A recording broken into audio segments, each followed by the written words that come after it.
Hola chicos, bienvenidos a su clase de historia. Esta semana vamos a estudiar el auge petrolero. Los inicios del auge petrolero. Si bien la exploración y explotación petrolera en el Ecuador se remontan a la primera mitad del siglo XX, fue en los años 60 que se hicieron los primeros descubrimientos de yacimientos hidrocarburíferos importantes. La península de Santa Elena, en Guayaquil y las provincias de Manabí eran los principales focos de producción hidrocarburífera. La precaria producción ecuatoriana de crudo en esos años bordeaba los 8.000 barriles diarios y más de la mitad se procesaban en la refinería de La Libertad, construida en 1926. No obstante, el consumo interno de gasolina estaba creciendo por el incremento del número de automóviles y el uso de la energía térmica de centrales eléctricas. Tanto así que para la década del 50 se importaba el 25% de la gasolina consumida en el país. El consumo de gasolina creció 14 veces entre 1946 y 1953, pero en 1960 las importaciones excedían las exportaciones y el país había dejado de exportar el crudo. Sin embargo, en el oriente se empezaba a gestar silenciosamente un auge petrolero que transformaría al país. En 1960, el gobierno concesionó a un ciudadano austriaco 4 millones de hectáreas para la explotación y para la exploración del petróleo en el oriente. Luego de esta mega concesión, pasó a manos del consorcio comprendido por las empresas petroleras internacionales, la primera, Texaco y Gulf. El consorcio tuvo su primer descubrimiento importante en Lago Agrio en 1967 al perforar un pozo que generaba 2.700 barriles por día de petróleo liviano de alta calidad. En 1968, el consorcio se encontró con el campo de Shushufindi, uno de los más ricos en esa época en América del Sur. En 1969, el consorcio Texaco fue autorizado para construir el oleoducto Sote entre el Oriente y Balao, que estuvo listo en 1972. Para 1970, ya se hablaba de que el Ecuador podía tener reservas de petróleo mayores a 1.000 millones de barriles y que pronto exportaría más de 200.000 barriles por día. El Ecuador había entrado en la bonanza petrolera, que se consolidó cuando los precios del petróleo en el mercado mundial comenzaban su escala en 1973. Los avances tecnológicos. En la posguerra, la infraestructura tuvo algunos avances significativos. Los nuevos terminales de los aeropuertos de Quito y Guayaquil se construyeron en los años 50 y 60 bajo la dirección de Sixto Durán Ballén. La red vial se amplió mejorando las redes de comunicación y comercio del país. El puente de la Unión Nacional en Guayaquil fue otra clave unificadora del territorio ecuatoriano. La represa de Pisayambo contribuyó a la electrificación, mientras que el oleoducto permitió el auge petrolero. La transferencia de nuevas tecnologías al Ecuador se aceleró. El parque automotriz de Quito, por ejemplo, creció en un 503% a lo largo de la década de los 70. El primer canal de televisión fue el Canal 4, que en agosto de 1959 hizo su primera transmisión con los equipos HCJB de una feria realizada en el Colegio Americano. Posteriormente, el canal se transformaría en RTS, Red de Telesistema. Entorno internacional de la posguerra. Las innovaciones en la política económica del país en los años 50 y 60 se debieron en gran parte a la influencia de la CEPAL, una oficina de las Naciones Unidas que reunía a un grupo de jóvenes economistas latinoamericanos dedicados a estudiar los obstáculos al desarrollo del continente. La CEPAL recomendó un proceso de industrialización basado en el proteccionismo, alza de aranceles que buscaría el desarrollo sostenido de una mayor autonomía de las economías latinoamericanas frente al mercado mundial. La planificación de la economía por parte del Estado también formaba parte de la propuesta de la CEPAL.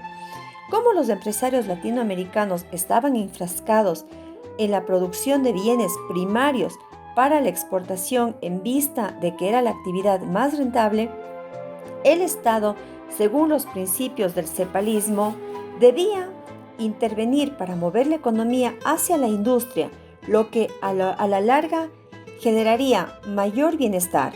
En los años 60, la teoría de la CEPAL se radicalizó, llegando a criticar no solo la especialización en bienes primarios, sino también la inversión extranjera como obstáculo para el desarrollo.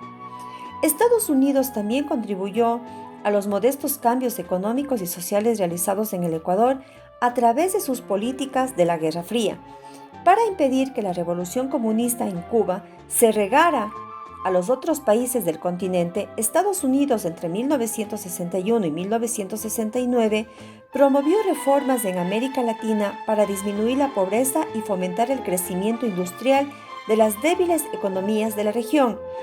Esta política, conocida como la Alianza para el Progreso, fue anunciada en la Cumbre Continental en Punta del Este, en Uruguay, en 1962. La potencia de Norteamérica razonaba que si se lograba reducir la pobreza entre sus vecinos del sur, el comunismo, auspiciado a distancia por la Unión Soviética y de manera más directa por Cuba, perdería fuerza en América Latina y la hegemonía norteamericana sobre la región se veía asegurada. Entre las reformas más impulsadas por Estados Unidos estaba la repartición de la tierra, la promoción de la industria y el aumento del acceso a servicios públicos como la salud y la educación.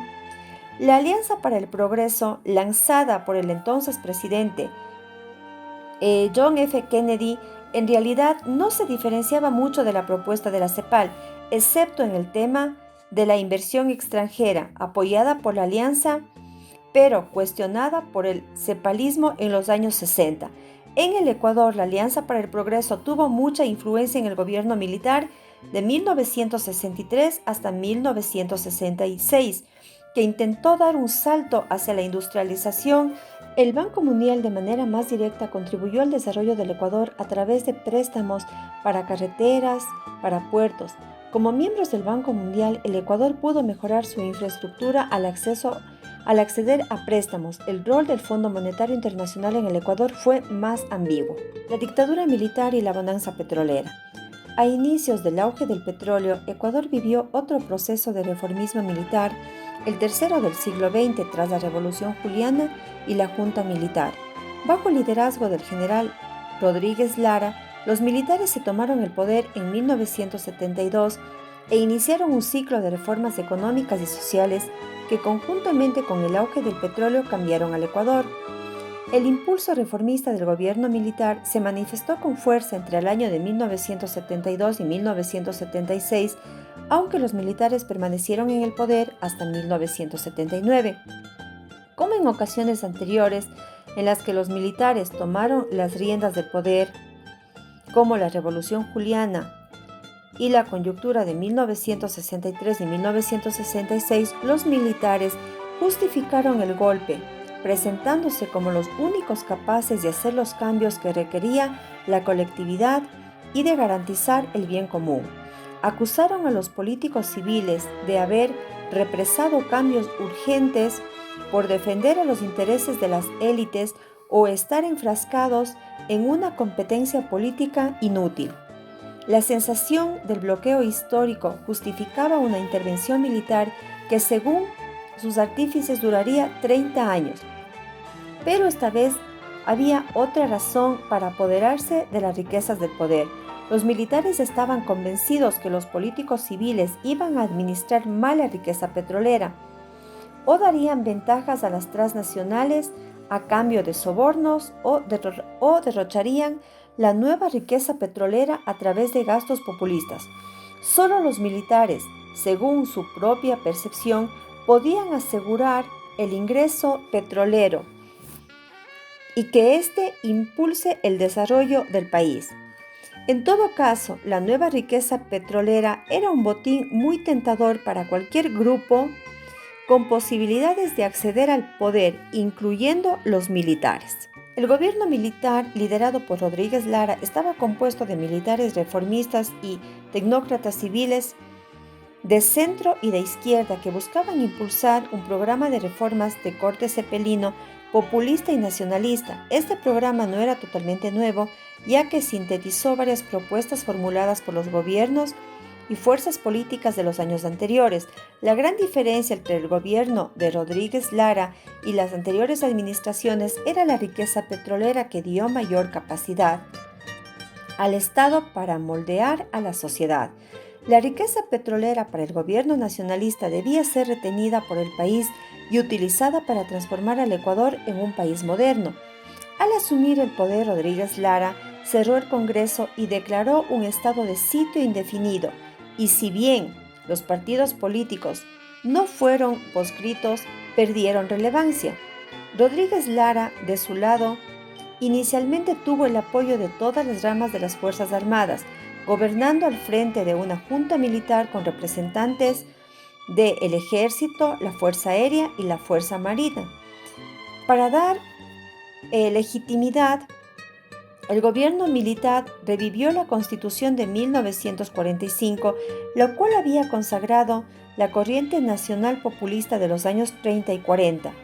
Esta acción muestra la continuidad histórica que existió entre los impulsos reformistas de la entreguerra y aquella de la posguerra. Con el tiempo, Rodríguez Lara deshizo la junta en la que estaban los 3 representantes de las ramas de las Fuerzas Armadas y se apoyó en un círculo de asesores civiles de centro-izquierda. En 1976, las Fuerzas Armadas derrocaron a Rodríguez Lara e instalaron un triunvirato o Consejo Supremo. La política petrolera. Cuando los militares tomaron el poder, Ecuador estaba en el umbral de la bonanza petrolera. Se había comprobado la existencia de importantes reservas hidrocarburíferas. Los campos principales de Sacha, Shushufinde y Lago Agrio estaban casi listos para iniciar el bombeo, y se había tendido el oleoducto Sote, cuya extensión era de 500 kilómetros desde el oriente hasta el puerto de Balao en Esmeraldas. El consorcio Texaco controlaba todo este complejo hidrocarburífero, que tenía el potencial para producir 250,000 barriles por día, transportarlos por el Sote y exportarlos hacia las refinerías del Caribe o la costa oeste de Estados Unidos. El mentalizador de la política petrolera del gobierno militar fue el capitán de navío y decidido nacionalista Gustavo Jarrín, quien como miembro de Recursos Naturales estaba a cargo del sector petrolero. Si bien algunas de las iniciativas propuestas por el gobierno militar eran ya las mismas anunciadas por Velasco Ibarra al final de su 5º periodo en la Ley Hidrocarburífera de 1971, estas se concretaron y profundizaron con el nuevo gobierno. Entre los pilares de la nueva política petrolera, inaugurada en 1972, estaban convertir a la reciente creada empresa petrolera CEPE, Corporación Estatal Petrolera del Ecuador, en una organización capaz de explorar, extraer y comercializar el petróleo del país, construir una refinería estatal, renegociar los contratos con las transnacionales, establecer una flota petrolera llamada FLOPEC para exportar el petróleo e incorporar al Ecuador a la OPEP, Organización de Países Exportadores de Petróleo. La modificación de los contratos petroleros y la redistribución de los ingresos fueron pasos cruciales en las estrategias petroleras del régimen militar.